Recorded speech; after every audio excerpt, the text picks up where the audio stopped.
Olá meus amigos, olá meus irmãos, obrigado a todos você que tem compartilhado, também agradeço porque essas mensagens elas têm despertado a muitas pessoas e esta não será diferente, um tema polêmico, interessante, e o meu objetivo nesta mensagem é fazer com que ela não fique rasa, fazer com que o entendimento dela seja profundo, para que possa destravar no seu entendimento tudo aquilo que a religião travou. São coisas que infelizmente já colocaram para nós que está consumado, está certo, não precisa mais falar disso, e aí as pessoas não dão muita atenção, vivem no piloto automático. O interessante é desligarmos o piloto automático, voltarmos para o manual e entendermos que tem muitas coisas que estão escondidas de nós e que nós precisamos entender para termos uma vida mais próxima do Pai, uma vida mais espiritual do que carnal, né? O tema desta mensagem é o diabo. A religião, ela inverteu o seu papel, ela nos apresenta ele totalmente diferente do que a palavra nos apresenta. E nós já estamos condicionados a entender como a religião quer que nós entendamos. A questão é, você acredita que você já está selado? O que você aprendeu é o correto e não muda de ideia? Então não ouça essa mensagem. Agora você que está com a mente aberta, você que ainda não foi selado, tenha humildade, ouça essa mensagem e muitas coisas poderão mudar no seu entendimento. Que o Pai fale com você grandiosamente, tá bom? Só reforçando, está escrito que existe 2 selos, o selo da besta e o selo do Pai. Basta sabermos em qual selo estamos selados. Tema da mensagem, o diabo, a religião inverteu o seu papel. Fiquem todos com o Eterno e uma ótima mensagem a todos vocês. Você que ficou até agora para ouvir a mensagem, você que teve a humildade para de repente analisar o outro lado da moeda e comparar, né? Porque é sempre interessante você ter uma base para poder comparar a outra. Paulo mesmo chegou a dizer que o que ele aprendeu com Gamaliel não foi de tudo perdido. Ele achava que estava correto quando ele estava seguindo os conselhos de Gamaliel. Mas quando ele nasceu do Espírito e compreendeu as coisas do Pai, ele considerou como esterco as coisas de Gamaliel. Ele não disse que não prestava. Ele disse o seguinte, tinha coisas boas lá, mas eu prefiro ficar com a palavra pura e não a palavra totalmente contaminada. Então aquilo que ele aprendeu com Gamaliel serviu para adubar as outras coisas que depois ele veio a compreender de uma maneira linda e maravilhosa quando teve a oportunidade de nascer do Espírito. E como ele mesmo disse, a letra mata, mas o Espírito vivifica. Paulo deu vida à letra e pôde então compreender de maneira linda tudo aquilo que aconteceu no Antigo Testamento, tudo foi clareado em sua mente. E assim como aconteceu com ele, o Pai deseja que aconteça com todos nós, para que todo o seu plano, né, não tenha sido em vão. O Pai busca os que o adoram em espírito. Entenda isso e muitas coisas mudarão em sua vida. O tema é bem interessante, né? O diabo. A religião, ela inverteu o seu papel e você vai entender hoje o que eu quero dizer de uma maneira muito clara. Já faz um tempo que eu tenho esse entendimento. Não havia gravado ainda, embora já prometi em alguns áudios que gravaria. Chegou a hora de gravar. Quando eu sou tocado para gravar, eu gravo. Se eu não tiver naquela vontade de gravar, eu não consigo sentar para gravar, porque não vai fluir. Então agora eu creio que chegou a hora de gravar essa mensagem que vai destravar o entendimento de muitas pessoas. Nós sabemos que o diabo ele é uma ferramenta muito útil na mão do sistema religioso. Apesar de eles falarem mal dele, diretamente ele é a principal ferramenta que eles utilizam para trazer as pessoas para dentro de seus templos. Eu duvido que você que está ouvindo esta mensagem nunca tenha ouvido pela boca de um religioso que se a pessoa não for no templo por amor, ela virá pela dor. Ou, né, eles colocam o diabo como um ser que tudo que dá errado na vida da pessoa é culpa dele, e ele acaba sendo sempre o vilão da história, né? Existem igrejas que fazem até o descarrego, a pessoa vai na igreja para descarregar as energias negativas, né, tirar o diabo do corpo para que a sua vida possa andar. Então tudo é ele, né? E isso é uma coisa que já está impregnado na mente das pessoas, né? Furou o pneu do carro, é o diabo. Perdeu o emprego, é o diabo. Tudo é o diabo. Se a esposa vai embora de casa, é o diabo. Fugiu com outro, ixi, aí é o diabo mesmo. Se o filho não obedece, não quer saber do pai, é o diabo. Tudo é o diabo. Se você não é promovido no seu emprego, também é o diabo. Ou seja, tudo virou mania a gente colocar a culpa nele. Até tem uma piada que o pessoal conta que encontraram um rapaz chorando em praça pública e perguntaram para ele, por que você está chorando? Aí ele disse, tudo é culpa minha, tudo que acontece, o pessoal fala que sou eu. Aí falaram, mas quem é você? Ele disse, eu sou o diabo.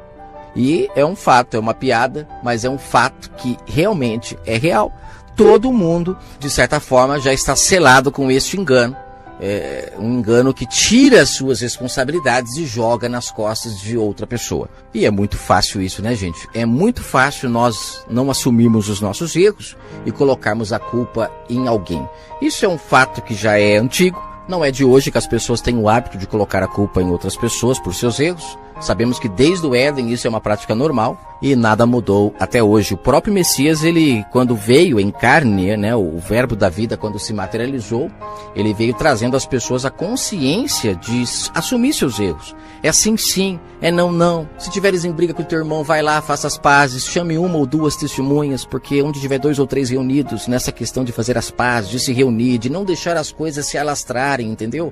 Quando você tapa os buracos, o mal não entra. E é nessa questão que eu entro com a história do diabo, que o diabo ele foi criado para isso, e você vai entender o porquê. Então você vê que o Messias ele veio trazendo essa consciência às pessoas. Quando perguntaram para ele, é lícito deixar a mulher, não sei o quê, porque Moisés disse que pode, e você o que diz? O que ele disse? Olha, Moisés, ele não falou contra Moisés, como muitos têm dito aí na internet. Ele só disse o seguinte: Moisés ele deu a carta de divórcio porque vocês são duros de coração. Mas eu digo o seguinte: o pai o que manda é a palavra. Se você disse que vai ser fiel à sua esposa e não é, o pai o que conta é isso. Não é carta de divórcio, não é testemunha na hora de casar. Porque quem precisa de testemunha para se casar é porque não tem certeza se vai ser fiel ou não. Porque quem tem certeza que será fiel não precisa de ninguém para testemunhar nada. Você conseguiu captar nessas poucas palavras como que o mundo que nós vivemos ele é totalmente do inimigo, não é do pai? Porque no mundo do pai não existiria contrato para você comprar alguma coisa, o que mandaria a palavra. No mundo do pai não existiria testemunhas para as pessoas se unirem. Não existiria carta de divórcio. Não existiria recibo de compra. Não existiria nota fiscal. Não existiria nada disso. Tudo isso existe porque o ser humano não tem palavra. E com isso, já que você não quer ajudar o próximo por conta própria, então você tem que pagar um imposto nas suas coisas que você compra para o governo usar o seu dinheiro. Aí o pobre vai ter acesso à escola, vai ter acesso ao hospital, vai ter acesso à comida. Só que tudo de uma maneira muito desorganizada, porque sabemos que esse dinheiro, quando cai em mãos erradas, é utilizado de forma errada e não atinge o seu propósito final, que é justamente ajudar o próximo. Talvez você que está ouvindo pense, nossa, mas esse irmão dá muita volta para falar. Gente, é necessário para que você compreenda em um contexto a função do diabo. E eu tenho certeza que você vai compreender. Aguarde, ainda estamos com 7 minutos de mensagem. E só para não passar em branco, deixa eu reforçar que eu acabei de falar aqui que o Messias não foi contra Moisés, e de fato não foi. Moisés ele era muito mais flexível do que o Messias. Né? Não quero mudar as mensagens, mas o Messias ele é muito mais severo, porque ele diz que só de pensar em alguém com maldade já o matamos. Moisés não, Moisés ele falou que se tivesse 3 testemunhas poderia então matar a pessoa que estava desejando o mal de alguém. O Messias falou, não, só de pensar você já matou. Então o que tem de gente morta hoje achando que está vivo é inacreditável.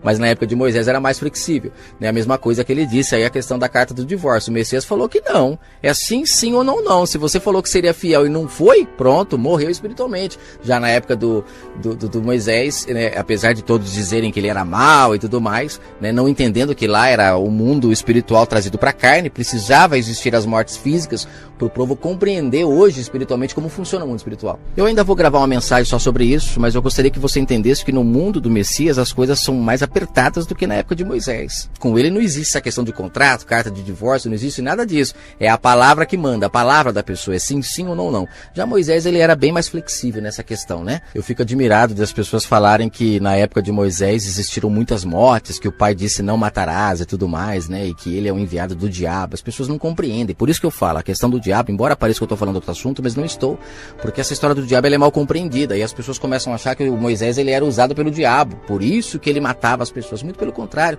hoje mais números de pessoas são mortas pelo Messias do que por Moisés, porque a morte principal é a morte espiritual, e está escrito que o Messias ele é a pedra que apedreja o quê? Tudo aquilo que nós fazemos que vai contra os mandamentos do Pai. O diferencial é que na época de Moisés as pessoas morriam na carne, hoje as pessoas morrem no espírito, que é muito pior, porque o povo lá de Moisés teve a oportunidade de ter um encontro com o Messias quando o Messias ficou 3 dias debaixo da terra para poder trazê-los de volta à vida espiritual. Agora e nós, que não temos mais essa oportunidade? Morreu o espiritual, acabou. Ou acordamos, como disse Paulo, né? Desperta tu que dormes, ou então morreremos eternamente. Então eles estão em melhor situação. porque o pai precisou agir daquela forma, mas ele sabia que lá na frente enviaria seu filho para trazer todo aquele povo de volta. E nós que não temos essa oportunidade, ou agora vivemos espiritualmente acordados, ou então morreremos eternamente. Perceba como é muito mais profundo, mas eu vou falar sobre esse assunto em outra mensagem. Vamos lá. No mundo espiritual, tudo é muito mais severo do que no mundo carnal. Embora pareça que não. É que no mundo espiritual as pessoas não veem as coisas acontecendo. E no mundo carnal as pessoas viam, né? Tinha um objetivo da lei, olho por olho, dente por dente, tudo mais. Já no mundo espiritual não existe mais isso, porque a consciência já foi dada. O Messias já veio, já nos abriu a consciência sobre a vontade do Pai, que foi nos tirada pelas serpentes, né? As serpentes nos deram frutos que nos matavam, veio o Messias e trouxe o fruto que nos dá a vida, para podermos voltar ao Éden e obtermos a nossa consciência plena. E é sobre essa consciência plena que eu quero falar agora, entrando diretamente no assunto sobre o diabo. O Pai, quando ele cria o ser humano, ele cria um ser que tem opção de escolhas. E como é que nós sabemos que o Pai criou um ser que tem opção de escolhas? Primeiramente, vamos falar sobre o Éden. No Éden, o Pai criou um jardim, mas ele criou também uma opção de o homem não querer ficar no jardim. Porque o Pai falou, se você comer do fruto dessa árvore, assim que comer, morrerá. E automaticamente sabemos que eles comeram e não morreram de imediato, porque a morte que o Pai se referia não era física, mas sim espiritual. Tanto é que eles tiveram que se afastar do Pai e o Éden foi fechado para que eles não pudessem mais comer da árvore da vida. Fisicamente, vivos. Espiritualmente, mortos. Embora o Messias veio, trouxe a consciência novamente do que é viver no Éden, que é ter palavra, que é agir corretamente, que é amar o próximo. Ele veio trazendo as consciências de volta. E aí todos aqueles que compreendem a sua palavra voltam para o Éden porque o véu se rasgou, ou seja, o Éden foi aberto novamente para as pessoas voltarem. Só que aí o sistema, eles confundem a cabeça das pessoas de uma tal forma que as pessoas não conseguem compreender que o Éden é o estado perfeito do homem e que está disponível para todos nós. E se todos nós voltássemos ao nosso estado perfeito, o mundo com certeza encontraria o seu eixo, não existiria ninguém passando fome, não existiria ninguém passando frio, não existiria água acabando no mundo, porque o Pai deu tudo na conta certa para todos vivermos bem. Mas a ganância entrou os frutos da carne, e aí as pessoas comendo desses frutos fazem com que o mundo se acabe a cada dia mais rápido, e o Pai, tudo aquilo que ele criou vai se acabando, né? Foi criado com amor, com carinho, mas o ser humano, por não estar no seu estado perfeito, infelizmente, não valoriza tudo aquilo que o Pai deixou para nós. Precisamos voltar para o Éden e o caminho está aberto. O Messias deu a lição, nos ensinou, nos abriu a consciência. Mas aí vem o sistema e diz que você só é perdoado, só é aceito por Deus, se crer no sacrifício do Messias, quando na verdade não é nada disso.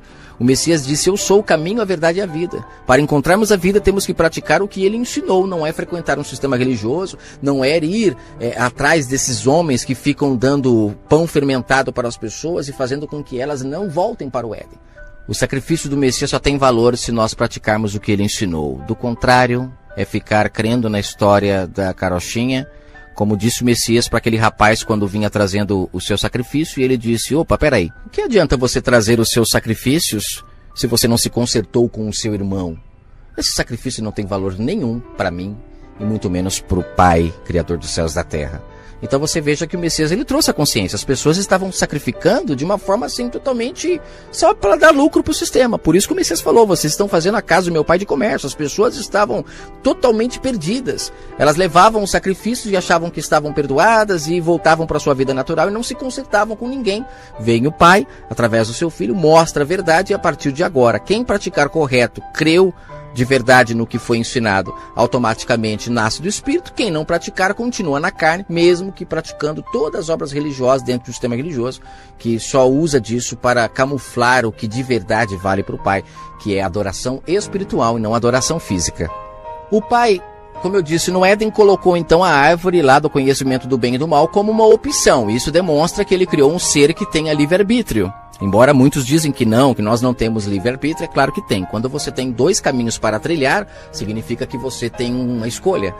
Como fazer um julgamento de uma pessoa que não tem poder de escolhas?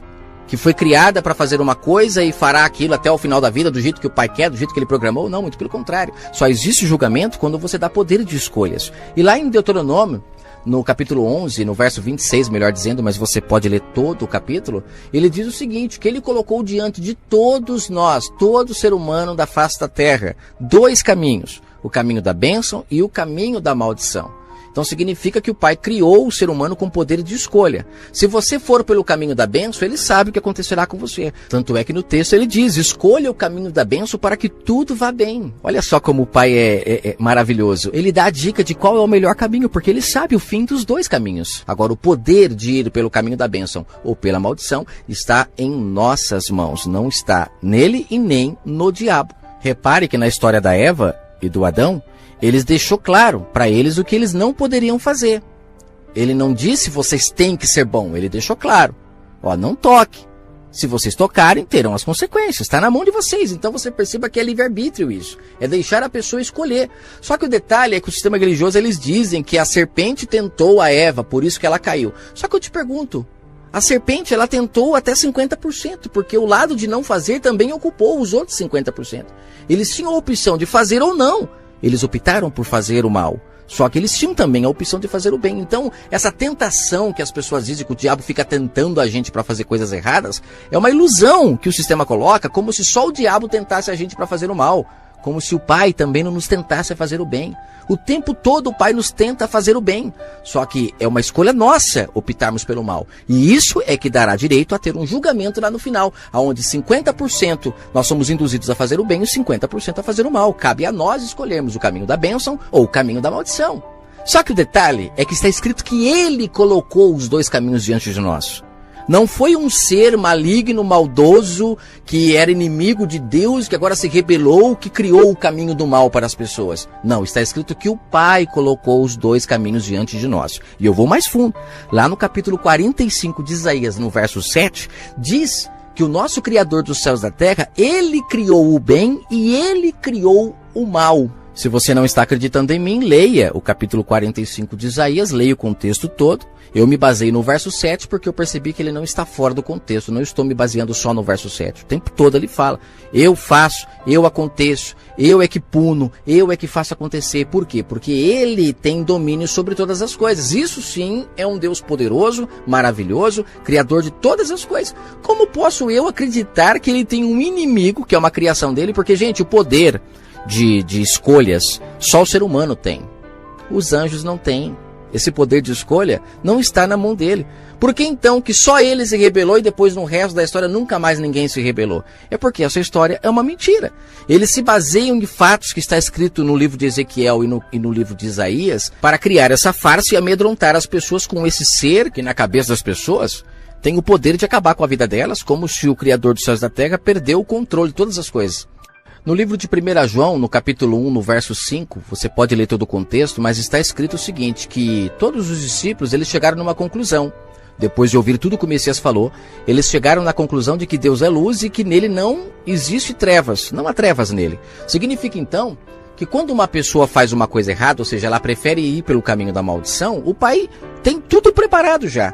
A pessoa escolheu o caminho da maldição, ela já tem os anjos preparados para dar a punição que aquelas pessoas merecem, para poderem então reconhecer que estão no caminho errado.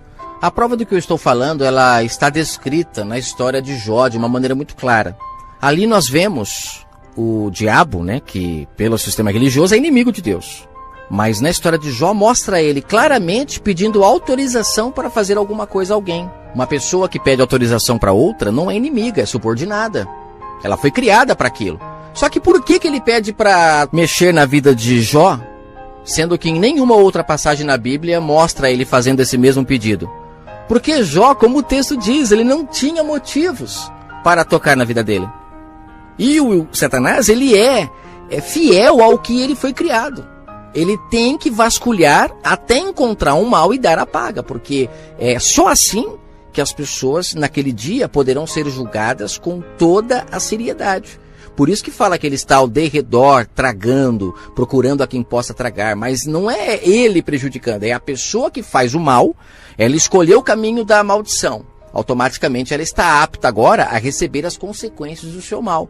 Além de ela sofrer na carne, naquele grande dia, o Pai poderá mostrar para ela, através das consequências que ela teve, que ela agiu de forma errada e por isso teve aqueles resultados. E essa forma errada é a que a fará morrer eternamente ou viver eternamente. Depende se ela acordou do seu erro e voltou para o seu estado do Éden, para o seu estado natural, compreendeu suas falhas, se consertou, voltou para o caminho da bênção, automaticamente então ela começa a ter as bênçãos alcançando e não mais correndo atrás das bênçãos. Todas as pessoas que caminham pelo caminho da maldição, a maioria corre atrás das bênçãos. As que caminham no caminho da bênção, as bênçãos correm atrás dela. É sempre invertido. E por que é invertido? É uma coisa lógica de se entender. Porque a pessoa que está no caminho da maldição, ela está fazendo várias coisas erradas. Então ela precisa de milagres e mais milagres para consertar os seus problemas. O problema é que o Criador dos céus e da terra, quando ofereceram para ele um milagre para poder ter uma vida mais fácil, ele disse não. Te darei todos os tesouros da terra se me prostrar. Ele falou, não, eu não preciso de todos os tesouros da terra. Basta cada dia o seu mal. O que eu tenho já é suficiente para mim. Perceba que a tentação do deserto nada mais é do que uma briga na consciência do próprio Messias e uma briga que acontece com todos nós.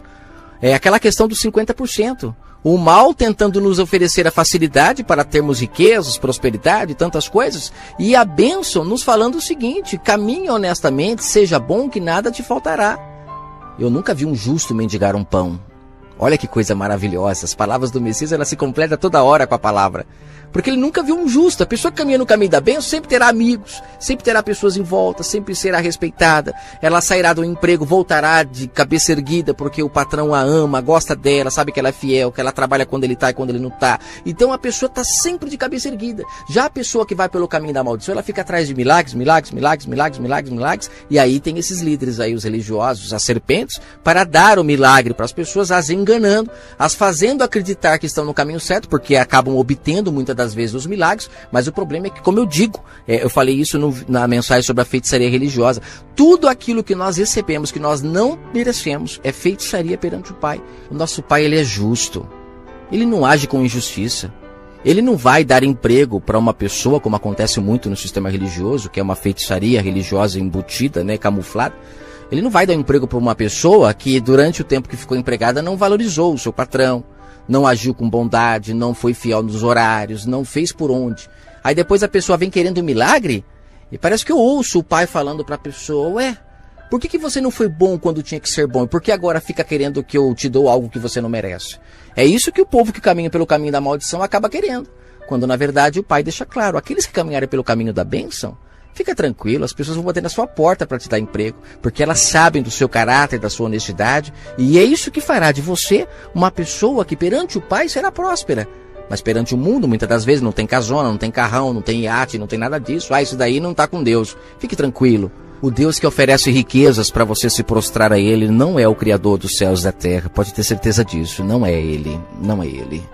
O Deus verdadeiro mandou você dividir o que você tem com os pobres. Ou seja, você nunca será rico, porque sempre que você ousar a ser rico, você dividirá os seus bens com os pobres. Aí vem o caminho da maldição, que no texto diz o diabo, mas é o caminho da maldição, 50% tentando o Messias no deserto e fala, então lança-te daqui lá embaixo, porque eu tenho certeza que o seu pai mandará os anjos para te proteger. Aí vem o Messias e fala, para quê? Para que eu vou tentar o meu pai, se eu sei o que é bom e o que é errado? Ele colocou essa consciência em mim. Existem dois caminhos, eu posso escolher, está na minha mão. Então eu prefiro o caminho da bênção, o caminho onde eu sei que se eu entrar num carro, a andar a 100 por hora numa estrada que está pedindo 30, eu vou morrer, e se eu morrer, eu sou o culpado. Porque estudaram, viram que andar a 30 por hora seria o mais normal, seria o que evitaria mais acidentes. Eu ousei, então eu pago pelos meus erros. Embora o fato de entrar dentro de um carro já é tentar a Deus. O Pai criou duas pernas, não criou roda para o ser humano. Ele não criou asa para o ser humano, ele criou para os passarinhos. Mas nós teimamos e queremos voar. Aí o avião cai, é o diabo. É o diabo que fez o avião cair. É o diabo que fez a pessoa perder o controle do carro. É o diabo, quando na verdade a pessoa escolheu tentar ao Pai. Ela escolheu o caminho da maldição. E o caminho da maldição, ele está preparado para todos aqueles que quiserem entrar por ele. Se você entrar lá dentro e se der mal, não venha dizer que foi o diabo, foi você que escolheu entrar lá. O diabo só tem a função de punir a todos aqueles que fazem o mal para obter dois resultados. primeiro, deixar claro na consciência da pessoa de que ela está no caminho mau. E segundo, que de repente aquilo de mal que acontece para ela pode se tornar em bem, porque ela pode acordar e ver o quanto está errado e poder voltar para o caminho da bênção, ou seja, voltar para o seu Éden. Abandonar esses frutos podres da religião, esses frutos podres do sistema que te ensina a ser ambicioso, cobiçoso, invejoso, avarento, e você passa a ser uma pessoa mais com domínio próprio, com mansidão, com lealdade, uma pessoa mais amorosa, mais paciente, com domínio próprio, não compra mais do que ganha. E aí as coisas começam a caminhar corretamente, as bênçãos te alcançam, você não precisa de sistema religioso nenhum. Você precisa apenas ser bom. Esses dias atrás eu fui no médico e aconteceu um fato interessante que foi o que colaborou para eu gravar essa mensagem. Eu ando tendo uma dor nas costas e eu fui no médico e graças ao Criador era um médico com uma mente aberta. E aí nós conversamos bastante e uma das coisas que ele falou e que confirmou aquilo que eu venho pensando é que ele falou assim que a maioria das pessoas estão atrás do remédio para curar a sua dor. Elas não estão atrás de entender o porquê que aquela dor aconteceu. E é isso que nós, daquele dia, eu saí tão feliz do consultório, morrendo de dor nas costas, mas falando, meu pai, eu preciso encontrar o porquê que eu cheguei nessa situação. O remédio pode até me ajudar agora, vai amenizar a dor. Mas se eu mudar o meu jeito de agir, a minha postura, como o médico diz, a dor irá embora. Aí eu te pergunto, muitas pessoas vão dizer que essa dor é o diabo que está colocando. Agora a pessoa que está no seu Éden, ela pensa, não, eu ocasionei essa dor. A dor ela é simplesmente uma ferramenta que o Pai utiliza através do diabo, seu servo, para poder me mostrar que eu estou agindo errado, que eu estou fazendo algo errado. E quando eu sou consciente, nasço do Espírito e reconheço isso, aí sim eu tenho a oportunidade de acabar com todos os males da minha vida, mas não com remédios, não com falcatruas, nem com promessas, não. É fato, é realidade.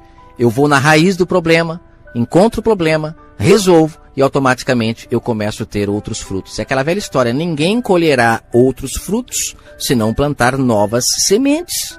Se estou plantando uma semente que está me causando mal, então vou plantar a semente do bem. A esposa foi embora, talvez não seja o diabo. Talvez seja você que não está regando ela da forma correta, porque toda árvore que não dá fruto, geralmente não é a árvore que está com problema. É a pessoa que cuida da árvore que não está cuidando dela do jeito certo. Precisamos cuidar do jeito certo para que então possamos comer os frutos que queremos comer. Ah, o filho não conversa comigo, não quer saber de mim. Então peraí, talvez você não está regando ele, não está cuidando dele do jeito certo, está deixando ele para o mundo cuidar, ou está deixando ele na mão do sistema religioso. Ah, o caminho que deve andar é ir para a igreja. Mentira, o caminho que deve andar, o Messias disse qual é, eu sou o caminho. Ensine ele a ser honesto, ensine ele a se reconciliar com aqueles que ele prejudicou, ensine ele a devolver aquele a mais que ele cobrou naquilo que não precisava. Ensine ele a saber viver com coisas simples, porque se um dia ele vier a ter muito, ele saberá lidar com toda essa situação. O maior problema é que a consciência das pessoas está dada ao vento. As pessoas estão totalmente entregues a sistemas religiosos, a TVs, e as pessoas não têm criado a sua consciência baseado na verdade. Vamos lá, eu vou falar outros textos que falam sobre o diabo. Essa mensagem vai ficar um pouquinho maior do que as outras, mas eu creio que está interessante o que eu estou falando e vai libertar muitas pessoas. No caso de Jó, voltando lá, né? Como eu disse, o diabo ele estava procurando um motivo para punir Jó e ele não encontrava. Então ele chega no Criador do Universo, naquele que também o criou, e diz, olha, não estou encontrando. Não estou encontrando um motivo para puni-lo. É como uma polícia que ela desconfia que tem a casa de uma pessoa que está contrabandeando armas. E ela tem que entrar lá. Ela não pode entrar sem autorização de quem as criou. O governo tem que autorizar ela a entrar. Aí ela entra. E se ela encontrar alguma coisa errada, ela vai punir a pessoa. Vai punir para quê? Para fazer mal. Porque a gente tem essa ideia que a pessoa quando vai presa, quando leva uma multa, que tudo isso é prejudicial para ela. E na verdade isso é bom.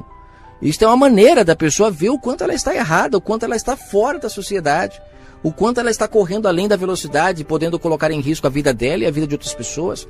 Então a multa nada mais é do que uma maneira de te cutucar e mostrar, para com isso. Mas as pessoas preferem olhar isso como ruim, ela prefere olhar o cinto de segurança como algo que tem que pôr se não levar multa e não algo que está ali para sua segurança. Então perceba que a lei é boa, como disse Paulo, a lei é sempre boa, qualquer lei é boa. Toda lei que te mostra o caminho correto, ela é boa. O problema é quando utilizam dessas leis para se beneficiar, como é o caso do governo, como é o caso da religião, né, que as pessoas ao invés de se consertarem, elas vão para a igreja pedir perdão, ficam ali dentro da igreja, sustentando o sistema religioso, quando na verdade o Messias disse que quando as pessoas prosperassem, que isso é possível, é claro, era para elas dividirem com os pobres e não dar para o sistema religioso como eles dizem, que o sistema religioso, eles dizem que se você prosperar, Deus está se prosperando para você poder ajudar a igreja e a igreja então poder anunciar a verdade para o mundo, quando na verdade não é nada disso.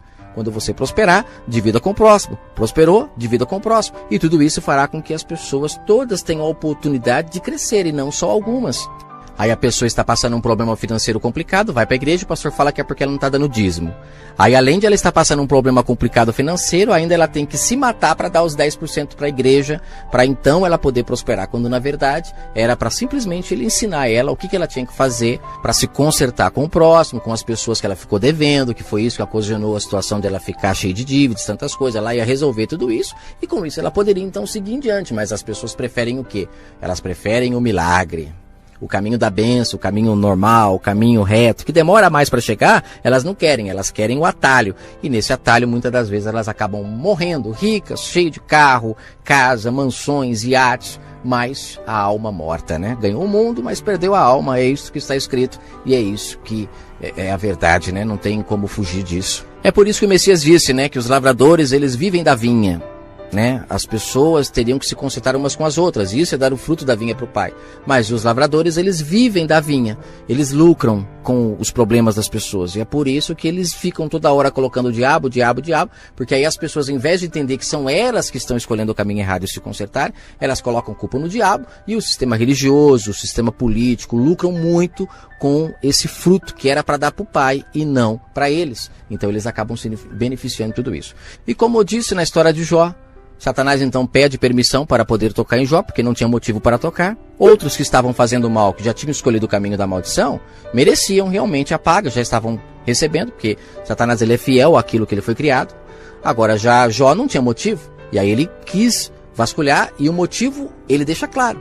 O Senhor dá tudo para ele, é por isso que ele não tem motivo para reclamar de você, para falar que o senhor não presta, para falar que o senhor é isso, para blasfemar contra o seu nome. Então deixa eu tocar. Então olha só como que ele foi a fundo para tentar encontrar um motivo. E acabou não encontrando, saiu com o rabinho no meio das pernas. E fazer o quê, né? Fazer o quê? Quando ele não tem motivo para encontrar o mal, ele não pode dar a paga do mal. E com isso ele vai procurar quem está fazendo mal, quem está dando brecha para ele. Então ele foi criado para isso. Agora eu vou falar algumas passagens que deixam isso muito claro. Mas antes disso eu quero falar sobre o que está escrito em Isaías e Ezequiel rapidinho. Em Isaías 14, a história conta a queda do rei da Babilônia. Nesse caso aqui de Isaías 14, ele ainda não caiu, porque né, o profeta estava apenas alertando ele de que isso aconteceria. E por que aconteceria? Porque ele estava sendo mal.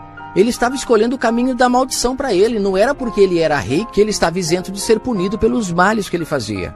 Ele também receberia a paga dos seus males. Ele escolheu o caminho da maldição, vai receber a paga. E quem daria a paga? O diabo. Olha só o texto, eu vou ler para você. Lembrando que esta passagem aqui ela é muito utilizada no sistema religioso para falar do diabo que caiu do céu, que era bom, ficou mal, como se o Criador dos céus e da terra tivesse alguém que pudesse se opor a ele. Alguém que pudesse agora levar todas as pessoas para o inferno, porque ele quer levar.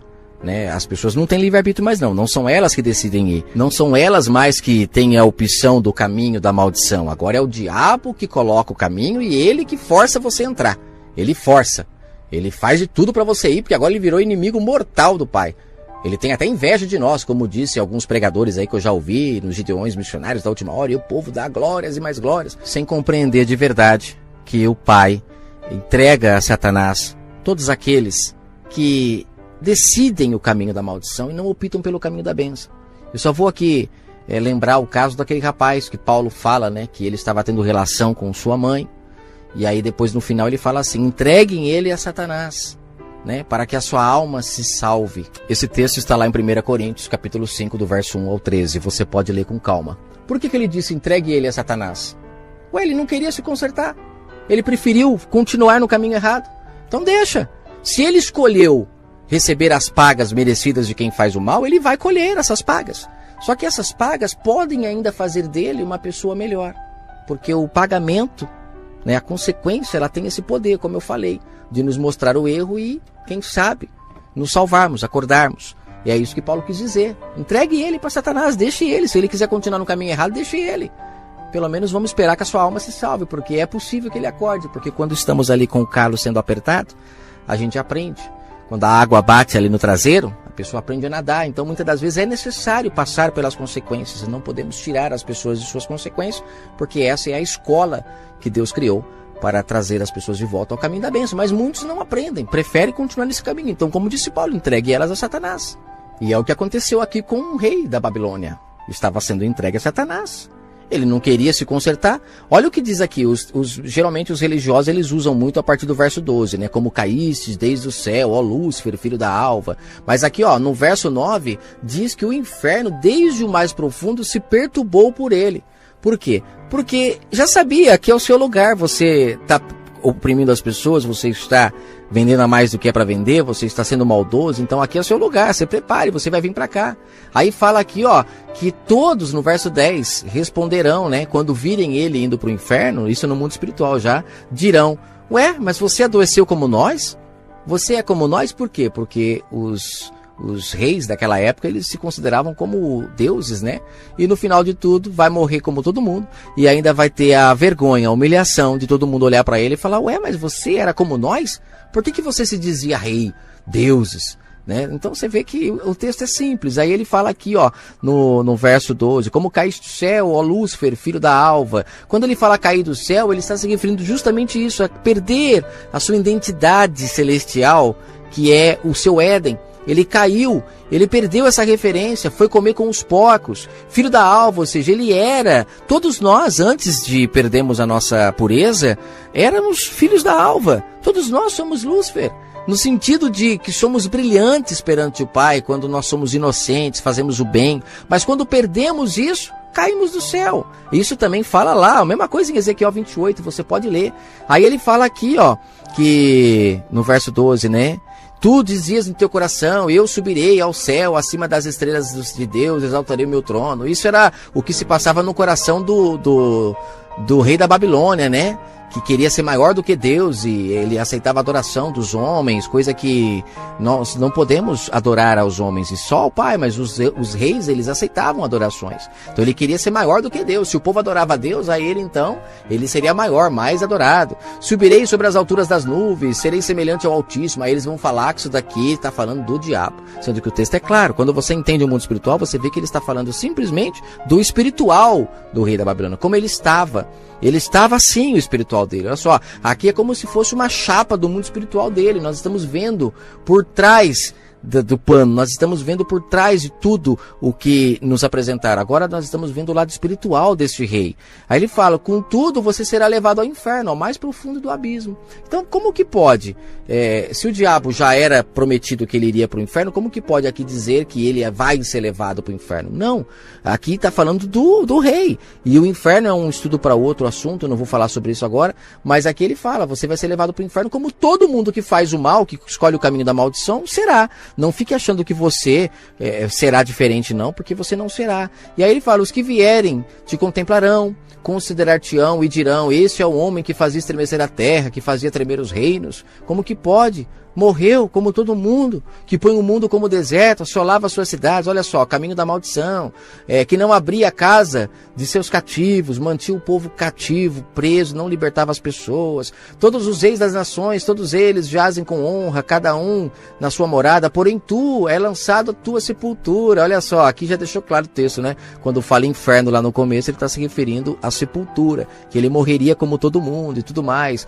Ou seja, é o profeta tirando dele aquela coisa que ele criou, que ele achou que ele era Deus e tudo mais, deixando claro para ele que ele vai morrer como todo mundo. E depois você pode ler o contexto todo, que é isso que ele está falando, não tem nada de diabo aqui nessa história. Ele está abrindo o mundo espiritual pro rei da Babilônia, mais nada. Agora em Ezequiel 28 é o mesmo caso, só que aqui é para outra pessoa. No caso, os líderes religiosos sempre começam lendo a partir do verso 13 em Ezequiel 28, assim como em Isaías 14 eles começam sempre lendo lá no verso 12. Eles nunca leem um contexto, leem sempre trechos isolados, e com isso é que eles escravizam o entendimento das pessoas. Por isso que está escrito, as pessoas seriam seladas no engano, porque eles sabem selar. E aí você vai falar, a pessoa não sabe nem para quem que está falando Ezequiel 28. Muitas delas acham que é para o diabo, e na verdade aqui fala, ó, no verso 12, 12, filho do homem, ele está falando para Ezequiel, né? Levanta uma lamentação sobre o rei de Tiro e diz-lhe assim: o Senhor Deus, tu eras o selo da medida, cheio de sabedoria e perfeito em formosura.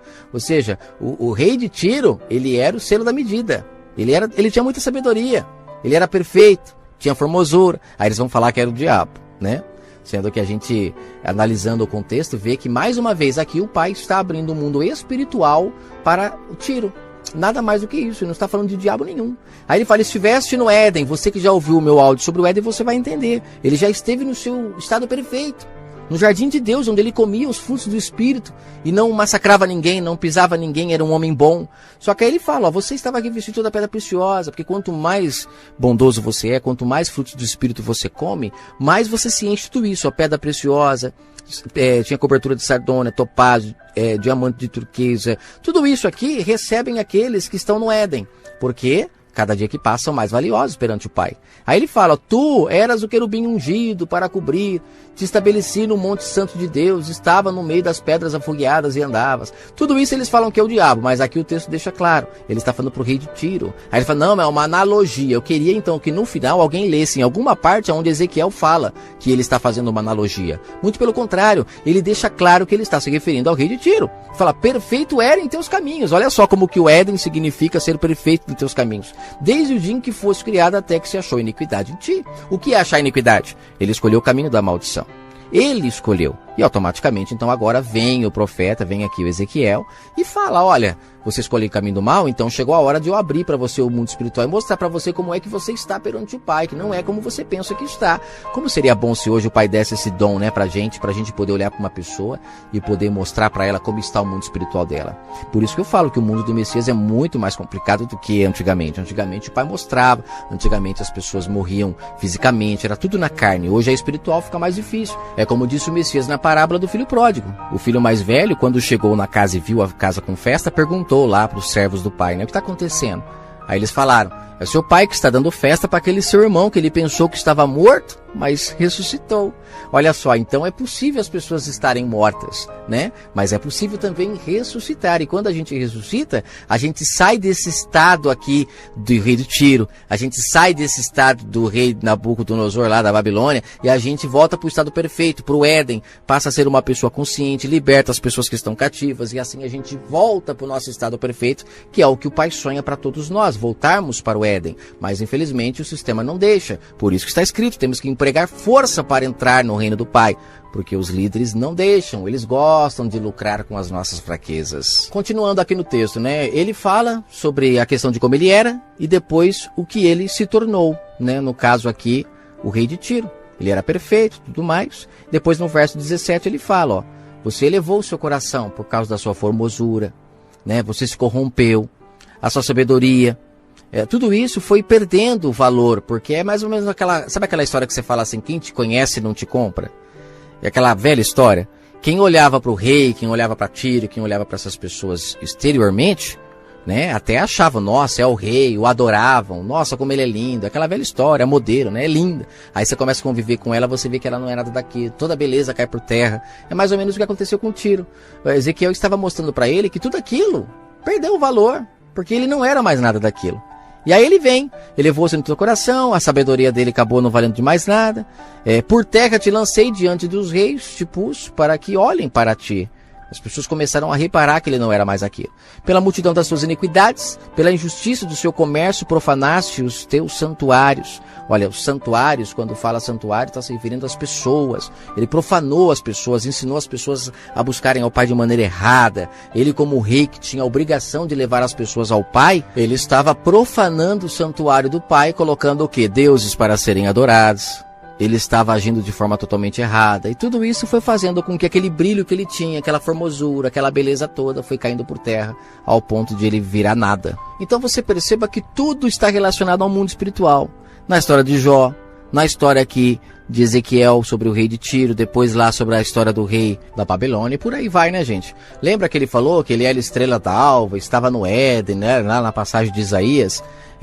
No livro de Apocalipse, no capítulo 22... fala que estrela da manhã é o Messias, que então ele é Lúcifer. Porque ele sim não perdeu o seu brilho, não saiu do seu Éden. Quando ele foi tentado no deserto, ali na sua consciência, em escolher o caminho do bênção ou da maldição, ele preferiu continuar ouvindo a palavra que vinha da boca do Pai, não transformou pedra em pão.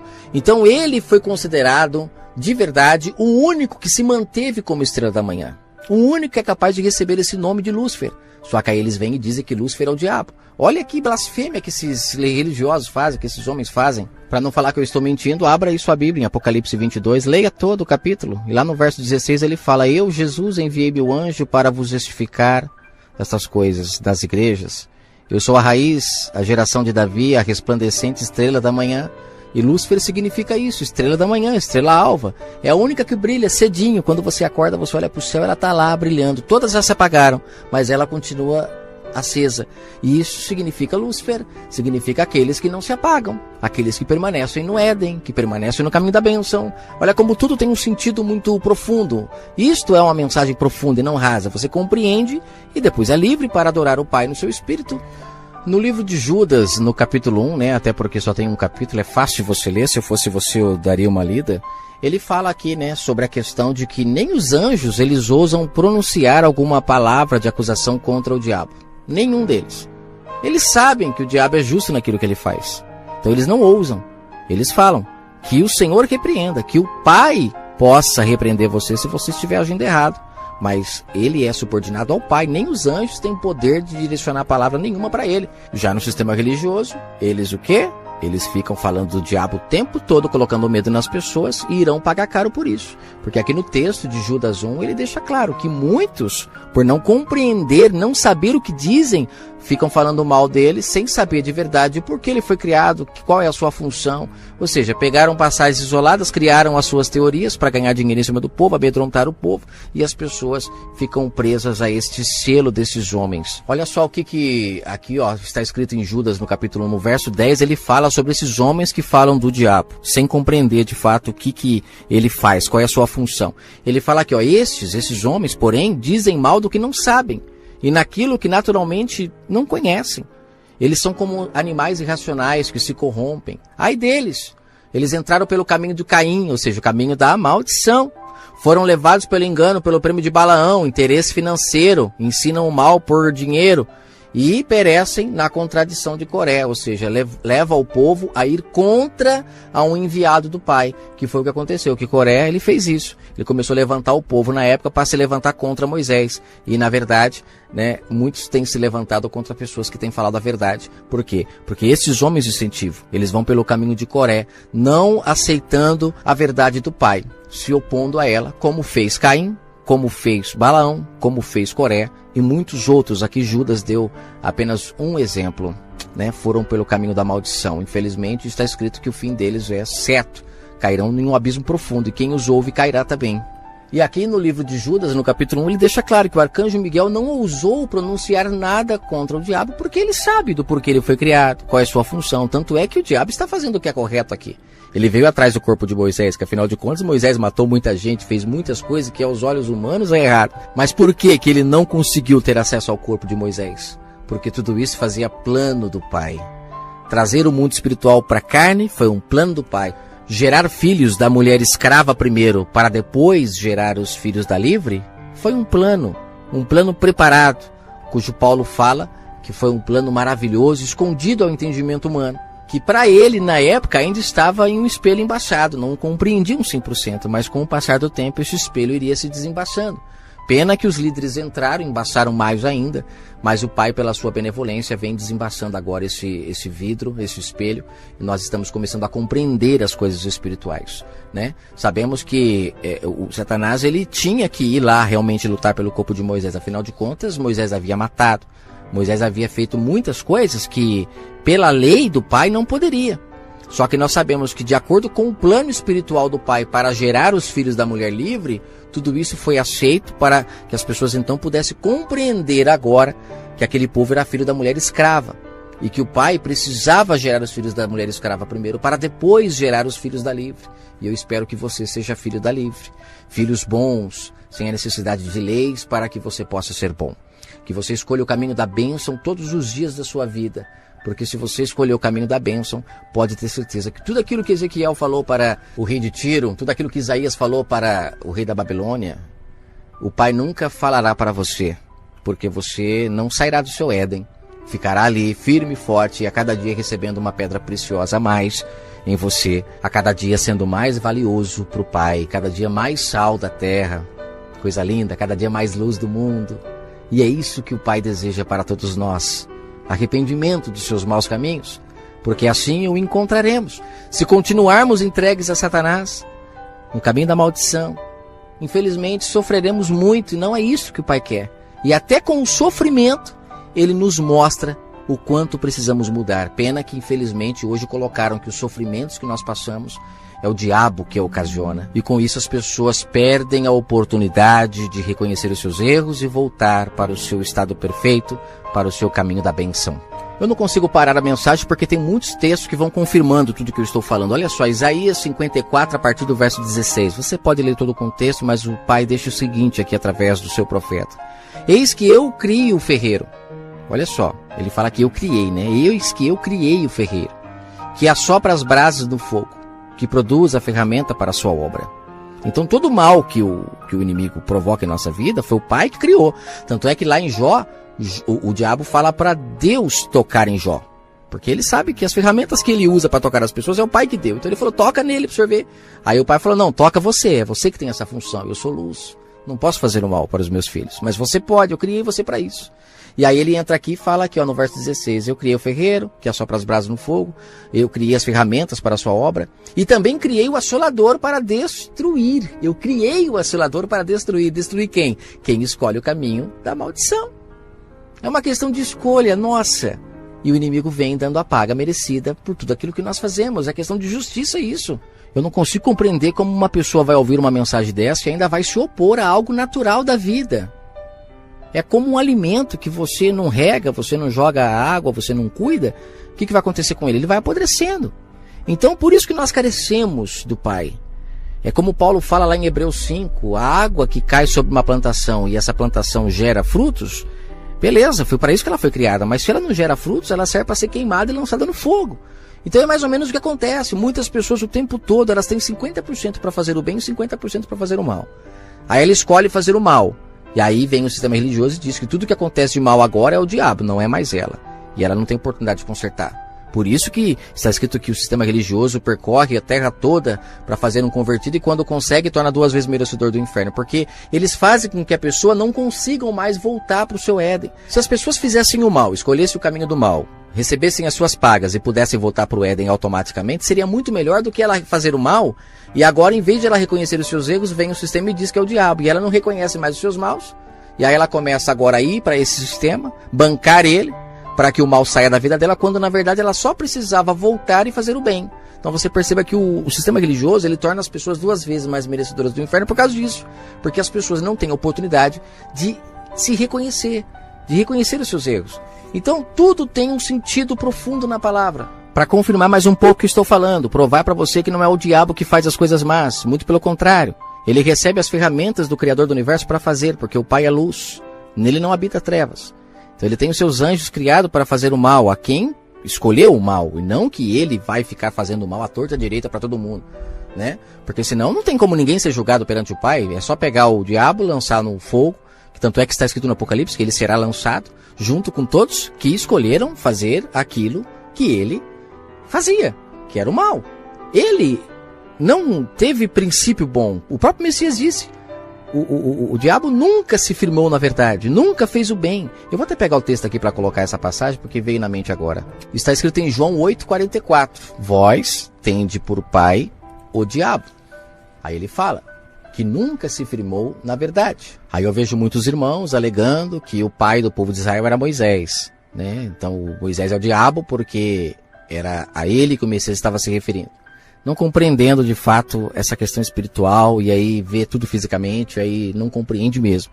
Mas não entrando nesse assunto agora, penso em gravar um áudio só sobre isso, para ficar muito claro, né, a quem ele se referiu como pai, o diabo, né? São as maldades. Aqui ele está falando, vós tende por pai o diabo, ou seja, vós tende por pai a maldade. Vocês não sabem fazer o bem.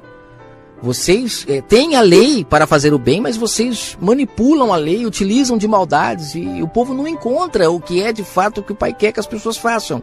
Tanto é que é por isso que o Messias veio ao mundo, para abrir os olhos das pessoas, né, sobre essas maldades que elas faziam, porque elas estavam totalmente perdidas nas mãos desses homens. É como eu digo, né?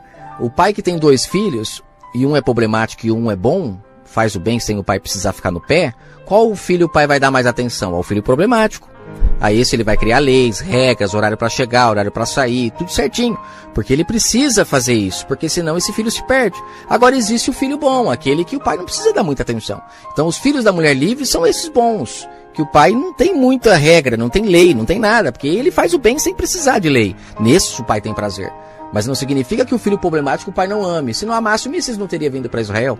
Porque Israel estava totalmente contaminado por aqueles líderes, por aquelas cobras, por aqueles lavradores que haviam invertido a lei do pai e vivendo de sua vinha, né? Foi para esses que ele veio. Ele veio para os filhos que estavam com problemas e perdidos nas mãos desses homens. Ele criou a lei para os filhos problemáticos. Só que, infelizmente, esses filhos problemáticos preferiram ficar com os lavradores e trouxeram tudo isso para os gentios. Aí o Messias disse, a contaminação do mundo saiu de Israel. O povo não entendeu a mensagem, trouxe para o resto do mundo. E agora, gente, salve-se quem puder.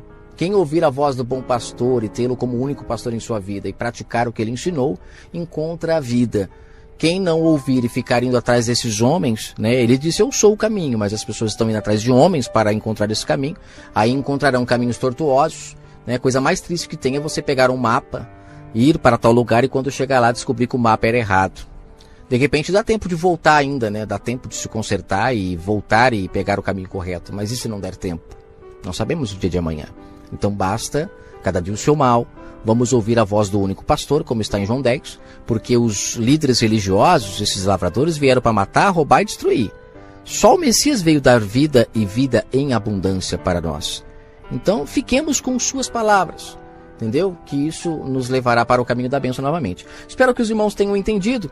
E como eu falei aqui, ó, em Deuteronômio 32, no verso 39, diz o seguinte, ó. Vede agora que eu sou o que sou, que não há Deus além de mim. Eu mato, eu faço viver, eu firo, eu saro, e não há ninguém que escape da minha mão. Olha só. O próprio Criador dos céus e da terra, ele diz, eu mato, eu faço viver. Está na mão dele. Nada fugiu do seu controle. Mas aí vem o sistema religioso e diz que não, que é o diabo que mata, que é o diabo que rouba, que é o diabo que destrói. E na verdade o diabo não tem esse poder. Ele só faz se nós demos brecha. Já o sistema religioso não, eles fazem. Eles vão contra a lei do Pai, fazem uma salada, uma lavagem, o povo come, morre, sofrem. Se vê longe da família, longe dos filhos, só acordam tarde muitas das vezes. Os que acordam, muitos, infelizmente, morrem e não têm oportunidade de acordar quanto a isso. Para finalizar, Apocalipse 12, uma passagem enigmática. Sabemos que Apocalipse é um livro com muitas parábolas, com muitas metáforas. E é incrível que quando o sistema religioso ele quer ler com metáfora, ele lê com metáfora. Quando ele quer ler como real, ele lê como real. E aí vira aquela salada, né? E o povo acaba não compreendendo que a Bíblia, ela é um livro espiritual. O tempo todo ela é espiritual. Até aquilo que aconteceu na carne se tornou espiritual para aqueles que nascem de espírito. Paulo deixou isso claro lá em Gálatas 4, quanto aos filhos da mulher escrava, filhos da mulher livre. Tantas outras passagens que ele utilizou para mostrar que o mundo no Antigo Testamento ele era físico para os físicos. O povo de Israel era carnal e precisava que as coisas acontecessem na carne. Até o Messias, que é o verbo invisível, se tornou visível para aquele povo. Já para os nascidos do Espírito não existe mais isso, né? É preciso compreender as coisas espiritualmente. E aqui no Apocalipse 12, ele fala, e viu um grande sinal do céu, uma mulher vestida de sol, tendo a lua debaixo de seus pés, uma coroa de 12 estrelas sobre a cabeça, estava grávida com dores de parto, gritava com ânsias para dar à luz. Ou seja, até aqui todo mundo compreende que está se referindo a Israel, está se referindo ao Messias que estava para nascer. Mas o que eu acho engraçado é que tem uma parte aqui que fala, né, que aqui ó, no verso 5, e deu à luz ao filho, o homem, que há de reger todas as nações com vara de ferro, e seu filho foi arrebatado para Deus e para o seu trono. Aqui esse versículo deixa claro que o Messias é o filho ao qual o profeta Natan, lá em 2 Samuel, no verso 7, disse para Davi que nasceria depois dele, e que o seu trono seria eterno, seria para sempre. Aí vem os líderes e fala que é Salomão. Então você vê que a lavagem é muito grande. Aqui está no Apocalipse a declaração de quem é esse filho. Aquele cujo Paulo fala no livro de Hebreus que não teve outro que recebeu esse título, só o Messias. Mas aí vem as pessoas e fala que Salomão foi um homem escolhido para construir o templo do Pai, provando que não tem nada a ver uma coisa com a outra. Salomão pode ter construído o templo como sombra e não como verdade. Mas os líderes, eles tornam verdade aquilo que é mentira, mentira aquilo que é verdade, e as pessoas não conseguem compreender a palavra do Pai. Só para finalizar, o texto aqui deixa claro sobre essa questão da luta que existe entre as trevas e a luz. Essa luta aconteceu um pouco antes do nascimento do Messias no mundo espiritual, um mundo onde nós não vemos. Lá no Apocalipse 13, 18, várias passagens quando fala sobre as cabeças da besta, quando fala dos diademas, todo mundo concorda que essas cabeças são reinos, inclusive no livro de Daniel fala sobre as cabeças, as 10 cabeças, né, o Inico, tudo isso eles falam, eles reconhecem que isso são reinos. Agora chega em Apocalipse 12, não, aí mudou. Então você perceba que ou segue a mesma linha de raciocínio ou não segue. Então você vê que o dragão, que é o sistema em geral, esse dragão, quando ele percebeu que existiria alguém que abriria o entendimento das pessoas para a verdade, ele lutou para que isso não acontecesse. E essa luta acontece todos os dias, ele luta o tempo todo para que as pessoas não fiquem sabendo da verdade. Então você vê que essa luta, quando fala que 1/3 das estrelas do céu se lançou sobre a terra, que é aqui que os líderes se baseiam, que os anjos, né, que Satanás levou 1/3 do céu com ele. Gente, então quer dizer que os anjos eles vieram para a terra quando o Messias ia nascer? Não foi antes da fundação do mundo, não? Até o Messias nascer, Satanás estava sozinho. Aqui é que os anjos caíram. Então você percebe que não tem nada a ver uma coisa com a outra, né? É tudo uma lavagem que eles fazem para as pessoas não compreender a questão espiritual que existe no texto. Essa luta entre o caminho da bênção e o caminho da maldição. O tempo todo lutando, guerreando, para que as pessoas não encontrem o caminho do Pai, não voltem para o seu Éden. Então assim, eu queria que você acordasse quanto a essa questão. Que você lesse a palavra do Pai e compreendesse melhor essa questão sobre o diabo. Que você pudesse hoje rever os seus conceitos e procurar analisar se de verdade mesmo, tem base esse ensinamento que eles dizem sobre ele ser esse ser que pune as pessoas sem elas merecerem. Elas não fizeram nada para merecer. Ele tem o objetivo de prejudicar todo mundo. É interessante, se eu continuar aqui falando, eu vou ficar 5 horas falando. Olha só o verso 10 do Apocalipse 12, ele fala, e ouviu uma grande voz no céu que dizia, agora é chegada a salvação. Que salvação? O Messias iria ferrar, ele iria bater na cabeça da besta, ferindo ela, para que ela não pudesse mais ter poder sobre a mente das pessoas, porque ele falaria a verdade. Aí ele fala, a foice e o reino de Deus estariam com Cristo, e já o acusador de nossos irmãos, ele é derrubado. A qual diante do nosso Deus os acusava de dia e de noite. Como é que ele os acusava? Diante das leis. Paulo fala isso o tempo todo em Romanos. Parece confuso do que eu estou falando, mas tem uma lógica muito grande. Procure analisar o que eu estou falando. Em Romanos, Paulo fala que as leis eram boas, mas as leis serviam para acusar as pessoas. Eu não roubaria se a lei não me dissesse não roubarás. E quando o cara roubava, ele ficava se sentindo acusado. E aquilo atormentava as pessoas. Aquilo fazia com que elas ficassem em pânico. E ali era o inimigo, mostrando para elas os seus erros. Você entrou pelo caminho da maldição. Agora você vai sofrer tudo o que você está fazendo. E aí vem o Messias e acaba com isso. Quando as pessoas praticam o que ele falou. Agora, se as pessoas continuarem ainda na lei, continuarem ainda escravos da lei, não nascendo do Espírito, não sendo filhos da mulher livre, infelizmente tudo isso continua. Por isso que quando diz que o Messias ele venceu Satanás na cruz, isso é para quem obedece às suas palavras, gente. Vamos ser adultos e compreender isso. Não é para todos. Aqueles que preferem continuar no caminho da maldição, como disse Paulo, entregues estão a Satanás. Ele está lá ainda, continua dando a paga para todos aqueles que fazem o mal. A diferença é que o Messias veio e com suas palavras ele teve o poder de dominar o mundo com um braço de ferro e as pessoas passaram, muitas delas, né, embora podemos dizer poucas, porque a sombra é que poucos encontram o caminho certo, né? Na Arca da Aliança foram poucos, na Terra Prometida foram poucos, sempre são poucos que encontram esse caminho. Mas os que encontram o Pai têm prazer, são os filhos da livre. Demoram para nascer, mas nascem. É aos poucos, é pouquinho. Mas são filhos gerados de uma relação de amor. Como eu já falei no áudio sobre filhos da livre, filho da escrava. O filho de Abraão, o primeiro nasceu da filha escrava. O segundo da mulher amada. Jacó, alguns nasceram da mulher escrava. O amado nasceu da mulher amada. E aí, consequentemente, esse foi a quem ele mais amou e este foi o mais apedrejado. Foi o que mais sofreu. Mas conhecemos a história de José, o que aconteceu com ele, que é o que acontece com todos aqueles que nascem da mulher livre, que nascem de um fruto de amor. Você compreende? É o caso lá de Penina e também de Ana. Ana não gerava filhos. Aí, de repente, veio a escrava e tinha vários filhos. Caçoava de Ana. Mas o filho de Ana foi o único que foi servir no templo. Os outros não. Então você perceba que os que nascem da mulher amada têm privilégios perante o Pai. Mas não porque o Pai faz acepção de pessoas. Muito pelo contrário. É porque estes são aqueles que não precisam de leis para ser bom. Então o Pai deixa eles serem livres. E todos esses, um dia, eu tenho a plena certeza que poderão viver juntos. São aqueles que estarão nascidos do Espírito naquele grande dia. Já os que não quiserem nascer morrerão eternamente e não terão a oportunidade de viver neste local, como diz em Apocalipse, onde não haverá templo, não haverá choro, não haverá... Claro que não haverá. Não haverá tempo, porque nós seremos o templo. Assim como nós já somos. Os que assumem esse papel hoje, naquele dia, viverão assim.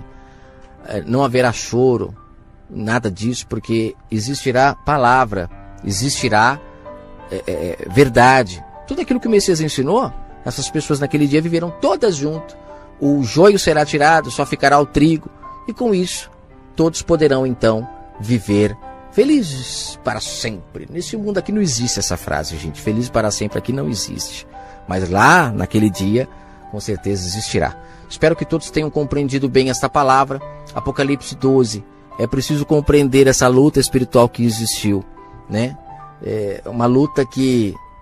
Aqui, se você ler o texto do jeito que o sistema religioso ensina, ele vai lá para o começo do mundo, depois vai para o nascimento do Messias, depois passa, depois volta, depois não. Aqui tem tudo um sentido espiritual do que o Pai planejou. Apocalipse 12 está relatado o plano do Pai de salvação para o mundo, como aconteceu, como foi.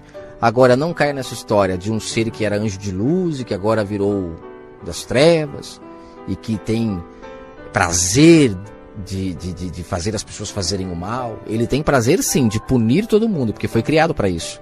Agora falar que ele tem esse poder, então tire o livre-arbítrio, risque da palavra livre-arbítrio e a partir de hoje acredite que é o diabo que faz você errar. E nunca nasça do Espírito, porque você só vai nascer do Espírito quando aprender a assumir os seus erros. Fiquem todos com o Eterno Criador e eu ainda vou gravar uma outra mensagem para complementar essa. É que essa fica muito grande se eu não parar por aqui. Até a próxima.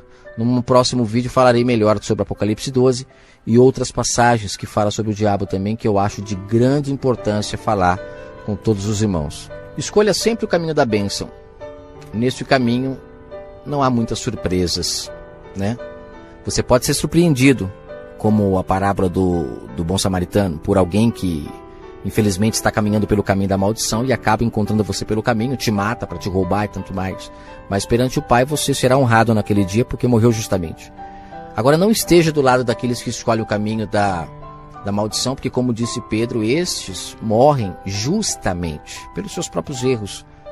Não morreram por acaso. Não foi diabo, não foi ninguém. Morreram pelos seus próprios erros. É por isso que Pedro fala que o Messias morreu injustamente, porque morreu não pelos seus próprios erros, mas o mataram. E todos aqueles que morrem a favor da justiça, com certeza naquele dia serão glorificados perante o Pai, serão honrados. Até a próxima e fiquem todos com o Eterno.